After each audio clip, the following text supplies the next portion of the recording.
Avant de lire la parole de notre Dieu, nous voulons prier. Donc prions pour demander son aide. Merci notre Père pour cette possibilité que tu nous donnes de lire ta parole et d'entendre la proclamation de ta parole. C'est ce moyen de grâce que tu nous donnes et nous voulons que tu le rendes efficace par la puissance de ton Esprit Saint.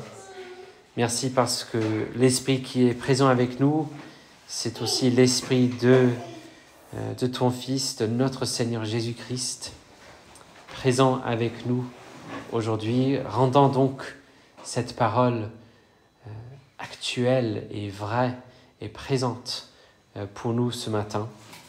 Et nous prions que nous puissions en être conscients et nous te prions que tu nous enseignes ce que nous ne savons pas, que tu nous donnes ce que nous n'avons pas et surtout que tu fasses de nous ce que nous ne sommes pas. Au nom de Jésus-Christ. Amen. Nous voulons donc lire Marc chapitre 10 et à partir du verset 17, nous allons lire et jusqu'au verset 31. Donc c'est sur la page 1127 dans la Bible de l'Église. 1127. Histoire assez connue de Jésus et le jeune homme riche. Donc Marc chapitre 10 et verset 17. Comme Jésus se mettait en chemin, un homme accourut et se jetant à genoux devant lui, il lui demanda « Bon maître, que dois-je faire pour hériter la vie éternelle ?» Jésus lui dit « Pourquoi m'appelles-tu bon ? Personne n'est bon, si ce n'est Dieu seul. Tu connais les commandements, ne commets pas de meurtre, ne commets pas d'adultère, ne commets pas de vol, ne dis pas de faux témoignages, ne fais de tort à personne, honore ton père et ta mère. » Il lui répondit « Maître, j'ai gardé tout cela dès ma jeunesse. » Jésus, l'ayant regardé, l'aima. Puis il lui dit « Il te manque une chose.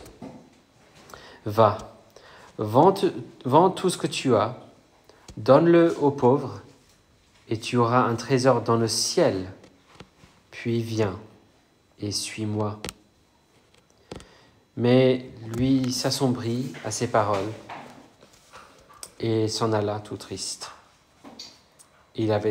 car il avait de grands biens. Jésus, regardant autour de lui, dit à ses disciples qu'il est difficile à ceux qui ont des biens d'entrer dans le royaume de Dieu. Les disciples étaient stupéfaits par ces paroles. Et Jésus reprit et leur dit « Mes enfants, qu'il est difficile d'entrer dans le royaume de Dieu. Il est plus facile à un chameau de passer par le trou de l'aiguille qu'à un riche d'entrer dans le royaume de Dieu. » Les disciples s'étonnaient encore davantage et se disaient les uns aux autres « Alors qui peut être sauvé ?» Jésus les regarda et dit « Cela est impossible aux hommes, mais non à Dieu, car tout est possible à Dieu. » Pierre se mit à lui dire « Voici que nous avons tout quitté et que nous t'avons suivi. » Jésus répondit « En vérité, je vous le dis, il n'est personne qui ait quitté à cause de moi et de l'Évangile, maison, frères, sœurs, mère, père, enfants ou terre, et qui ne reçoivent au centuple, présentement dans ce temps-ci, des maisons, des frères, des sœurs, des mères, des enfants et des terres, avec des persécutions, et dans le siècle à venir, la vie éternelle. Plusieurs des premiers seront les derniers, et les derniers seront les premiers. L'herbe sèche et la fleur se fanent, mais la parole de notre Dieu demeure éternellement. Nous rencontrons ce matin donc un jeune homme pour lequel Marc ne nous donne pas énormément de détails. On ne connaît pas son nom par exemple, Mais nous savons au moins que c'était un homme d'une grande moralité. On serait tenté de dire que c'est un membre d'église idéal, super engagé, super attentif, aimable, dévoué. Et on dirait aussi qu'il a très bien réussi sa vie. C'est un homme riche. Et je pense qu'on serait tous tentés de dire, mais bien sûr qu'il a une vie réussie. Regardez-le, sa moralité, sa piété, sa discipline. C'est normal qu'il soit si riche. Il a tout ce qu'il faut dans la vie, n'est-ce pas? Et pourtant, cet homme a l'impression, en fait, il sait très bien qu'il y a quelque chose qui ne va pas. Peut-être c'est l'impression que vous avez aussi, ou que vous connaissez. Je fais tout ce qu'il faut, la vie va plutôt bien en général, mais quand j'y pense, quand je suis honnête, quand j'essaye de m'endormir la nuit, quand je me réveille au milieu de la nuit, j'ai ce sentiment inévitable qu'il y a quelque chose qui ne va pas. Il y a quelque chose qui manque. Ou peut-être vous vous dites plutôt l'opposé. Moi non, justement, parce que je fais tout ce qu'il faut, je fais ceci, je fais cela, et regardez, tout va bien dans ma vie. C'est de ces situations-là que Jésus nous parle ce matin. Rappelons-nous que l'on est dans cette section de l'Évangile où Marc nous explique le coût associé au fait de suivre Jésus. Il explique ce que ça veut dire d'être disciple. Et en même temps, on apprend combien il est important, essentiel même, éternellement essentiel, de suivre Jésus. Comme on l'a déjà vu et comme on voit dans ce passage ce matin, c'est une question de vie et de mort, et surtout de vie éternelle. C'est le concept qui débute et qui termine le texte ce matin au verset 17 et au verset 30. On voit le sujet, c'est la vie éternelle. En effet, c'est ça la question essentielle, c'est la question de la vie éternelle. Pour ceux qui ressentent qu'il y a quelque chose qui ne va pas, il faut se demander, avez-vous réglé la question de votre vie éternelle? Pour vous qui n'y pensez pas, vous qui réussissez malgré tout à ne pas y penser, la question vous confronte aussi, et mieux vaut la régler aujourd'hui que d'attendre plus tard. En regardant le texte, donc, nous apprenons deux choses essentielles concernant la vie éternelle. D'abord, que c'est impossible. La vie éternelle, c'est impossible. Je vous ai raconté il y a quelques semaines, je crois, le grand événement qu'on organisait au GBU quand j'étais étudiant. Chaque année, on faisait une série d'événements. Et une année, on a fait une série de soirées avec un exposé d'un texte dans Marc. Et on prenait toujours une des questions que pose Jésus dans l'évangile de Marc. Et j'avais mentionné que notre orateur était australien. Et comme plusieurs de ses compatriotes, il avait le don d'un manque de tact. Et l'une des soirées s'est focalisée sur ce texte-là, avec comme titre la question que pose Jésus au verset 18. « Pourquoi m'appelles-tu bon ?» Et le sous-titre très australien, « Pourquoi vous ne pouvez pas être chrétien ?» Il avait raison de donner ce sous-titre, parce que voici pour la première fois dans l'Évangile, sauf erreur de ma part, la première fois qu'on voit un homme ou quelqu'un qui vient, non pas pour s'opposer à Jésus, mais pour demander son aide, même en se mettant à genoux devant lui, mais qui s'en va tout triste, déçu. Je ne sais pas si vous avez jamais essayé de passer un chameau par un trou d'aiguille. Je vois rarement des chameaux, j'avoue, mais prenons même un animal d'une taille équivalente, un cheval, et un trou d'aiguille. Je n'ai jamais essayé ça non plus, mais selon les grands experts sur le sujet, c'est complètement impossible. C'est pour ça qu'il s'en va tout triste. Mais regardons en détail ce qui a mené à cette conclusion tragique. Cet homme était riche. riche comment? Peut-être vous vous dites, bien plus riche que moi, donc ça ne me concerne pas ce matin. Mes amis, nous sommes très très riches. Ici dans l'Occident, ici en France, oui, il y a des gens plus riches que nous, certes, mais il y a beaucoup de gens beaucoup plus pauvres que nous. Nous sommes riches. Vous voyez sûrement très souvent des gens sans abri, mais pensez à tous les autres gens que vous avez, que vous voyez dans la rue, qui ne sont pas sans abri, et pensez à la proportion de gens que vous voyez sans abri, et tous les autres gens que vous voyez tous les jours, qui ont une maison, qui ont un appartement.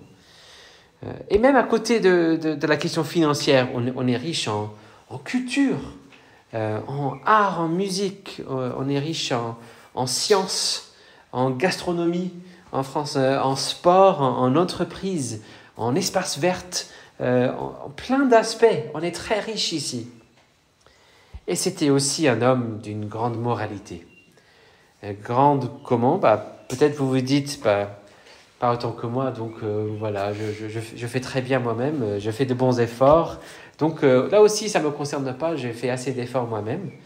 Mais Jésus a cité 6 commandements ici, et cet homme a pu dire, sans que Jésus ne le contredise, qu'il les a gardés tous.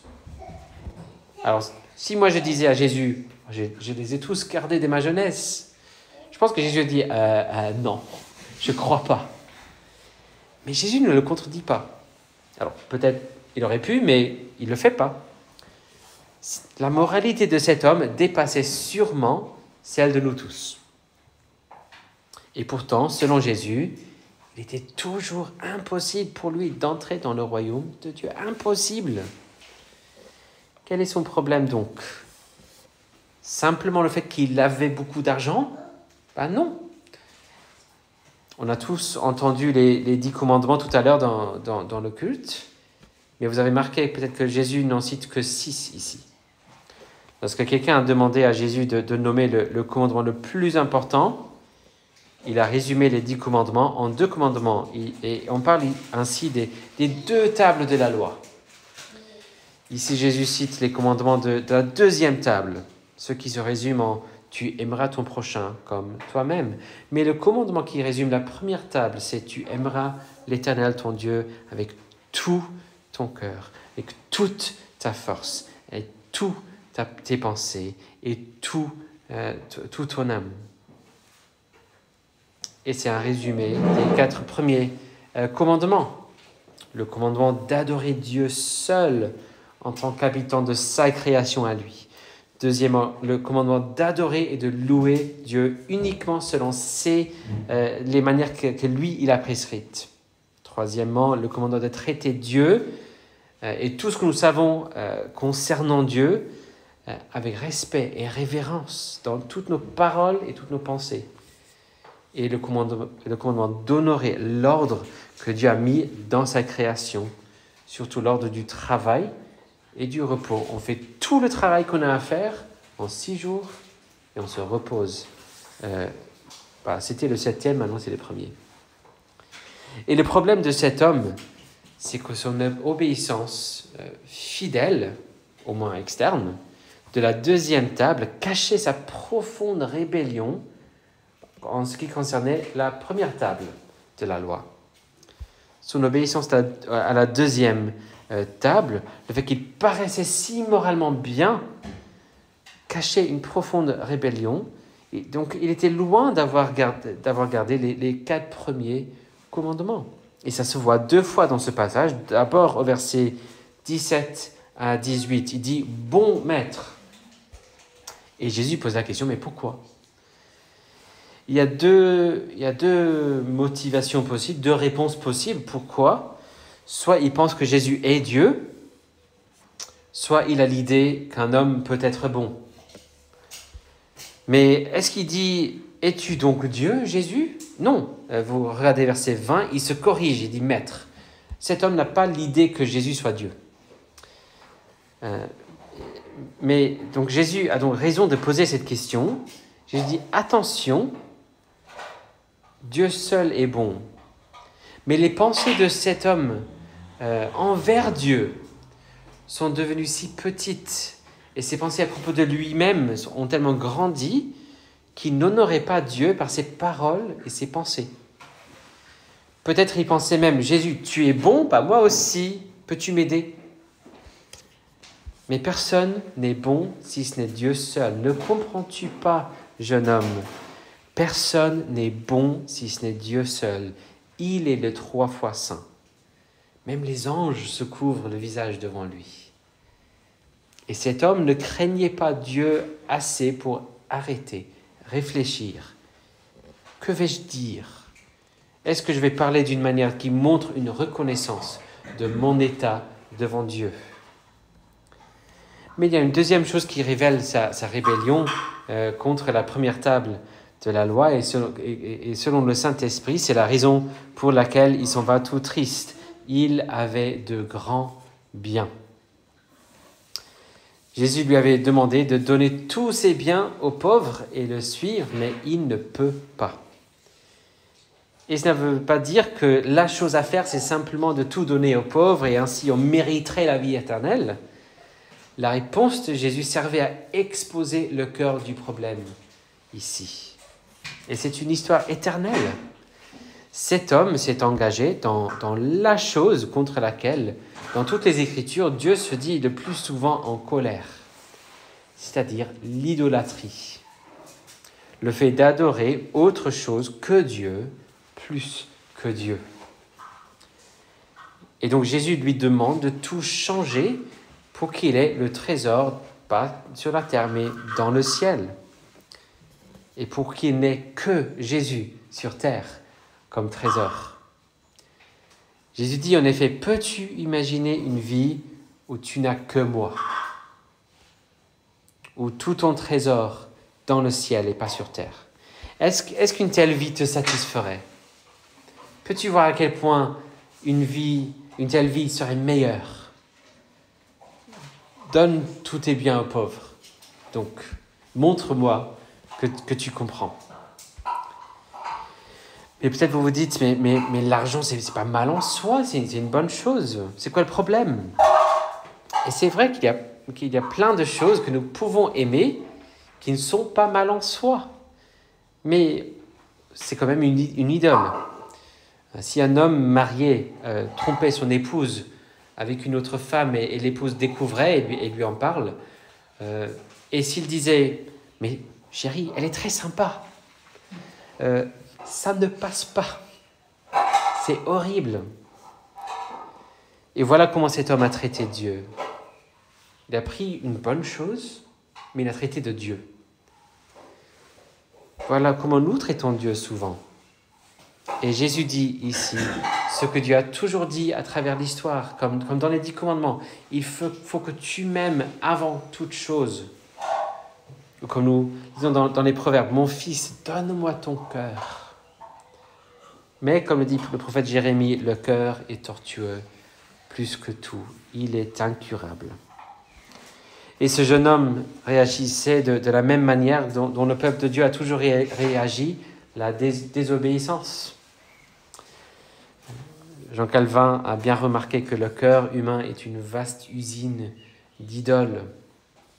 Il dit dans le contexte en fait de l'idée de mettre des images dans les lieux de culte, mais ça s'applique à d'autres choses. Ce sont nos cœurs qui sont le problème. Nos cœurs sont tortueux, ils cherchent des idoles, ils sont très capables de faire de n'importe quoi. Ils créent des idoles, c'est une fabrique d'idoles. Et le cœur fait très facilement une idole de l'argent. Peut-être certains d'entre vous sont conscients que c'est une vraie lutte pour vous aussi. Peut-être d'autres ne s'en rendent simplement pas compte combien c'est une idole.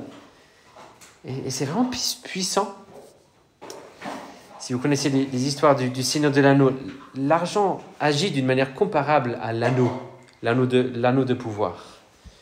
Plus on l'utilise pour notre propre bien, plus il nous maîtrise. C'est même plus puissant que l'anneau, en fait. Les idoles rendent la vie éternelle impossible. Plus facile de passer un chameau par un trou d'aiguille que pour de telles personnes d'entrer dans le royaume de Dieu. Je pense que la meilleure illustration de ce que dit Jésus ici se trouve dans les livres de C.S. Lewis, dans le monde de Narnia, dans l'Odyssée du passeur de l'aurore, peut-être un peu moins connu. Il y a un film quand même, mais voilà. Dans ce livre, nous rencontrons parmi les enfants un garçon qui s'appelle Eustache, un garçon plutôt méchant en fait, qui un jour se trouve dans le monde de Narnia avec ses cousins Lucie et Edmund. Ils arrivent dans un bateau avec le roi Caspien et ils font un grand voyage. Et un jour, ils se trouvent sur une île où Eustache s'en va tout seul pour explorer un peu. Et Eustache trouve une caverne remplie de trésors. Et bien évidemment, s'il y a une caverne remplie de trésors, il s'agit de la tanière d'un dragon. Les dragons adorent le trésor. Eustache voit un dragon même, mais c'est un dragon mort. Et il commence à mettre des diamants dans ses poches. Il trouve un bracelet en or, et il le met sur son bras, et il s'endort, avec son cœur plein de pensées dragonesques, cupides. Quand il se réveille, il découvre qu'il est maintenant un dragon. Son cœur s'est exposé. Il ne peut rien faire pour redevenir un garçon. Il est plus facile de passer un chameau par un trou d'aiguille que pour un dragon de devenir un garçon. Peut-être pour vous, ce n'est pas l'argent qui est l'idole principale. C'est peut-être, vous trouvez plus facile vous trouvez peut-être assez facile de donner tous vos biens aux pauvres, mais votre trésor serait toujours pas dans le ciel. Et si l'appel à suivre Jésus voulait dire qu'il était plus difficile de trouver un époux ou une épouse, si ça impliquait des tensions avec les amis, la famille, si ça crée des problèmes au travail, et si cet appel impliquait un jour le fait d'aller le servir dans un pays lointain, peut-être vous vous dites, ouais, mais il ne le ferait pas. Hein. Mais je vous assure qu'il le fait. Il le fait ici même dans ce texte. Et donc, en quoi seriez-vous différent ? Il est plus facile de passer un chameau par un trou d'aiguille que pour un cœur piégé par l'idolâtrie, d'entrer dans le royaume de Dieu. Mais j'ai dit qu'il y a deux choses à voir ici concernant la vie éternelle. D'abord, que c'est impossible. La deuxième chose, c'est que la vie éternelle est possible. La vie éternelle est possible. Nous voyons clairement au verset 27. Tout est possible avec Dieu. Si vous connaissez le reste de l'histoire, Eustache le dragon est bien redevenu un garçon grâce au lion Aslan. Aslan l'emmène vers un jardin sur une montagne où se trouve un puits d'eau et il lui dit de se déshabiller avant d'y entrer. C'est-à-dire il faut qu'il enlève sa peau de dragon. Et donc il gratte, il enlève sa peau. Mais quand il est sur le point d'entrer dans le puits, il trouve une autre couche de peau. Et donc il gratte pour enlever cette deuxième peau. Et puis une troisième. Et donc Eustache raconte, je cite, « Alors le lion m'a dit, il va falloir que tu me laisses te déshabiller. J'avais peur de ses griffes, je peux te l'avouer. Mais j'étais presque complètement désespéré à ce moment-là. Alors je me suis simplement couché à plat sur le dos pour le laisser faire. La toute première griffure qu'il m'a faite était si profonde que j'ai eu l'impression qu'il avait atteint mon cœur. Et quand il a commencé à retirer la peau, ça faisait plus mal que tout ce que j'ai jamais pu sentir. La seule chose qui me permettait de tenir le coup, c'était juste le plaisir de sentir ce truc s'arracher.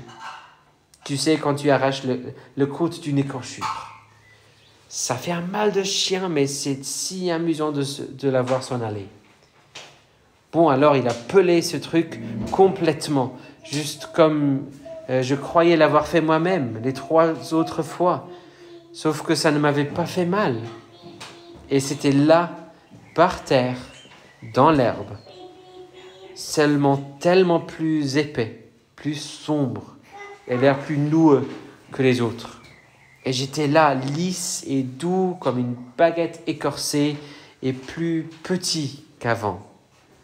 Alors il m'a saisi, je n'aimais pas ça parce que j'étais très sensible par-dessous.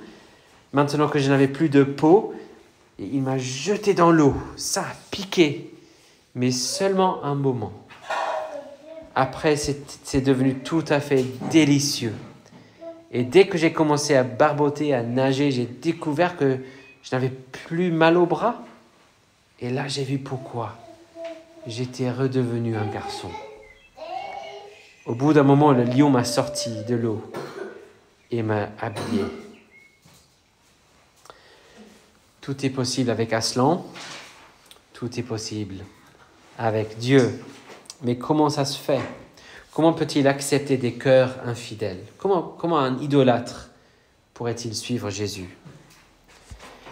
Voyez-vous ce que dit Marc à propos de Jésus au verset 21? L'ayant regardé, on voit beaucoup le regard de Jésus dans ce texte.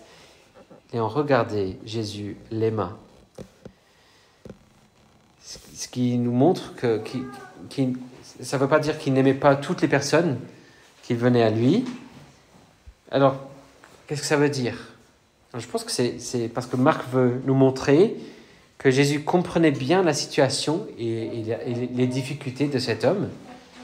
Parce qu'en fait, ce que nous avons ici, en considérant le contexte plus large de ce livre et des Écritures en général, ce n'est pas une histoire d'un jeune homme riche ici. Dans un sens, c'est une histoire de deux hommes riches. Jésus aussi était un jeune homme.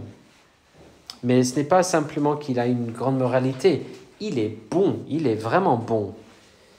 Et lui, il est beaucoup plus riche, n'est-ce pas? Toute la création lui appartient. Riche au-delà de tout ce que l'on pourrait imaginer. Et pour lui, la richesse, c'était surtout l'amour de son Père, comme il devrait l'être. Mais Jésus était en train de quitter toutes ces richesses. Jésus est le jeune homme riche qui donne librement ses biens aux pauvres pécheurs idolâtres. Le mot au verset 22 traduit « tout triste » veut dire « en deuil ». C'est aussi le mot qu'utilise Matthieu pour parler de Jésus dans le jardin de Gethsémani. Tout comme ce jeune homme est en deuil face à l'idée de quitter ses biens, Jésus s'est mis en deuil, exprès, face à la réalité de souffrir la condamnation de Dieu, jusqu'à ce qu'il crie sur la croix, mon Dieu, pourquoi m'as-tu abandonné ?» Jésus a tout quitté pour qu'il ait des trésors au ciel. Oui, la présence et la satisfaction de son Père, oui, au-dessus de toute chose, mais pour Jésus aussi, en plus, son trésor au ciel, c'est des millions et des millions d'idolâtres transformés, sauvés. Des millions d'ex-dragons. C'est ça que fait Jésus ici. Et quand vous voyez tout ce que Jésus a fait pour atteindre vos cœurs, tout comme Aslan a atteint le cœur d'Eustache, par l'aide de l'Esprit, on ne peut que voir à quel point il est meilleur, n'est-ce pas? Quand vous le voyez, votre argent n'est que de l'argent, un outil pour servir d'autres. Le mariage, aussi merveilleux qu'il soit, n'est que pour cette vie. Les amis ne seront que des amis, mais Christ est tout en tout. Nous ne savons pas ce qui est arrivé à ce jeune homme après. Nous savons qu'il s'en allait en deuil, incapable de supporter l'idée de lâcher prise de sa richesse, incapable de voir qu'une vie avec Jésus, même une vie avec rien que Jésus, est la meilleure vie. Incapable de voir qu'il vaut beaucoup mieux garder son âme que de gagner le monde entier. Et donc, pour lui, la vie éternelle était effectivement impossible. Mais la vie éternelle est possible avec Dieu. Mais soyons clairs, la vie éternelle implique véritablement des pertes en cette vie. Les disciples avaient commencé à le sentir. Et il me semble que Pierre se demande au verset 28 si cet abandon des choses terrestres pouvait éventuellement être quelque chose qui mériterait la vie éternelle. Il me semble que c'est ce qui est sur le point de dire, mais la réponse de Jésus au verset 29 à 31 rend clair que ce qui nous sauve, c'est pas le fait de tout abandonner, mais le fait d'être pleinement attaché à Jésus. On perd ces choses pour Jésus, pour que l'on puisse suivre et s'attacher à Jésus. C'est pour l'Évangile, la bonne nouvelle de son règne, son ministère, sa passion, sa résurrection pour nous. Même si cela implique des pertes dans ce monde, parce qu'il y a des gains d'abord dans ce monde, on reçoit, je cite, au centuple présentement dans ce temps-ci, des maisons, des frères, des sœurs, des mères, des enfants et des terres avec des persécutions. Avec des persécutions, on gagne ça? En quoi c'est un gain? Justement parce que c'est le chemin que suit Jésus-Christ. Et pour celui qui veut suivre Jésus, même la persécution est un gain si on est avec Jésus. Et puis, dans le siècle à venir, la vie éternelle. C'est pourquoi plusieurs des premiers seront les derniers et les derniers seront les premiers.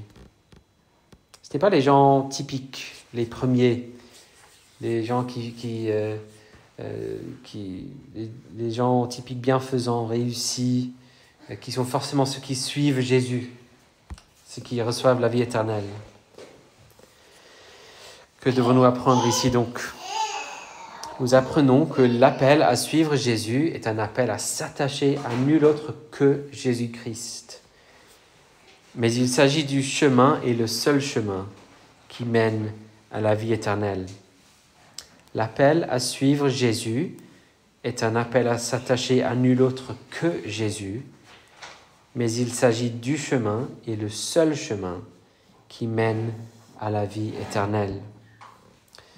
J'ai sûrement cité l'exemple par le passé, mais je me souviens lorsque je vivais aux États-Unis pour mes études, il s'est avéré que la religion mormone a construit un nouveau temple dans la ville où j'habitais.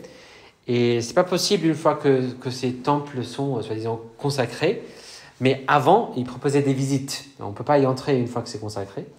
Mais voilà, donc j'ai pu visiter ce temple et regarder autour. Et avant d'y entrer, on regardait une vidéo qui présentait le temple, son importance pour cette religion. Et bien évidemment, il présentait un peu les bases de leur religion. Et ce qui était évident, c'était que le Dieu, l'idole de cette religion, ce n'était pas simplement une fausse définition de Jésus ou de la Trinité. Là, ce n'est qu'un symptôme. L'idole au cœur, c'est la famille. À un moment, il y avait un de leurs soi-disant apôtres qui a dit « Ah, si je n'avais pas ma famille avec moi au ciel, ce ne serait pas le ciel pour moi. » C'est quand même utile qu'ils mettent le doigt si clairement sur son idole. Mais la réponse de Jésus ici à ce monsieur, c'est très, très clairement « Alors, tu n'auras pas la vie éternelle. »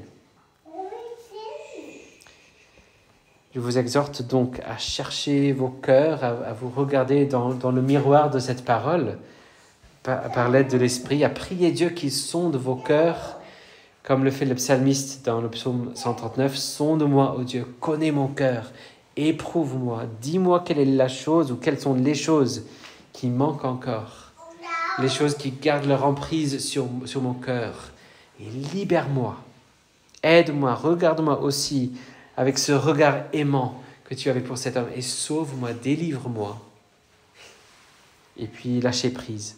Suivre Jésus seul, coûte que coûte. Et encourageons-nous les uns les autres dans cela aussi. Certaines de ces pertes vont faire du mal, c'est vrai. Qu'il s'agisse de la pauvreté, la distance avec les proches, que ce soit une distance géographique ou émotionnelle, et ainsi de suite. Et la persécution, bien que ce soit un privilège de suivre Jésus, ça fait mal quand même. Et donc, soyons les uns pour les autres le gain que reçoivent ceux qui suivent Jésus.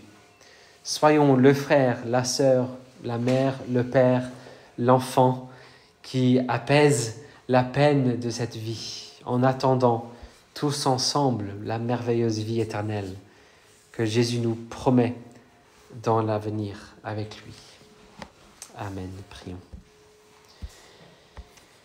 Merci Seigneur Jésus, parce que tu as tout quitté, tu as tout abandonné pour nous donner le trésor au ciel que tu as mérité pour nous. Et nous te remercions pour le privilège de te suivre. Nous te prions que tu nous donnes à tous de lâcher prise des choses de cette terre et voir qu'il vaut toujours mieux te suivre que chercher à gagner le monde, gagner la richesse, gagner le succès, gagner la réputation, gagner quoi que ce soit. De nous de suivre Jésus seul, coûte que coûte, même si ça veut dire que mes amis vont se moquer de moi, même si ça veut dire que ça sera plus difficile au travail, même si ça veut dire qu'il y aura des soucis avec la famille, même si ça veut dire qu'il faut aller loin pour te servir, même s'il y a plein de soucis, plein de difficultés, plein de souffrances, de persécutions. Donne-nous de voir que suivre Jésus, avoir Jésus sur terre, ça vaut le coup. Et donne-nous ainsi d'être le frère, la sœur, la mère, le père, l'enfant, les uns pour les autres, le gain. Donne-nous d'être le gain les uns pour les autres du fait de suivre Jésus, pour que nous puissions être un encouragement les uns pour les autres et te glorifier ainsi et attirer d'autres à Jésus-Christ par cet amour que nous vivons les uns pour les autres. Et nous prions ces choses au nom puissant et très précieux de ton Fils Jésus-Christ. Amen.